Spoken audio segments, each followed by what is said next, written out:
Heat stroke এবং সান allergy এটা আমাদের দেশের একটি গুরুতর সমস্যা। সূর্যের কিরণটা আমাদের জীবন। সূর্যের আলো ছাড়া মানুষ, গাছগাছরা, শাকসবজি, ফলমূল, পশু পাখি কেউ বাঁচতে পারে না। আবার সূর্যের এই সান স্ট্রোক, সূর্যের কিরণ অনেক সময় আমাদেরকে কঠিনভাবে বিপদগ্রস্ত করে।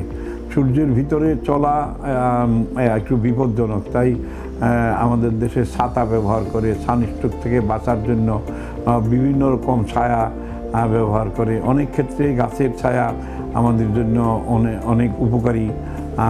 দেখা যায় যে একজন পরিশ্রান্ত পথিক তার ঘর্মাক্ত শরীর নিয়ে একটি গাছের নিচে বসে অনেক সময় সে তার কষ্টটা লাঘব করলো।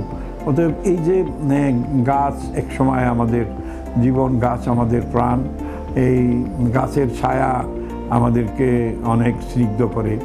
অতএব সেই সব ক্ষেত্র থেকে আমি এইটুকু বুঝি যে আমাদের দেশে যে সানস্ট্রোকগুলি হয় এটার সাথে আমাদের তৃষার্ত পথিকদেরকে একটুখানি পানি সঙ্গে রাখা উচিত, একটু ছোট একটি ছাতার সামনে রাখা উচিত। যারা রোদে বৃষ্টিতে যাবেন, দূর পাল্লায় হাঁটেন, তাদের সামনে একটি ছাতা অসম্ভব উপকারী। আমরা যারা সানস্ট্রোক থেকে রক্ষা পেতে চাই, অনেকেই দেখা গেছে টুপি ব্যবহার করে। নবী রাসূলরা পাগড়ি ব্যবহার করতেন, আল্লাহর ওলিরা একটি ছায়া যুক্ত কাপড় মাথার উপরে দিয়ে রাখতেন।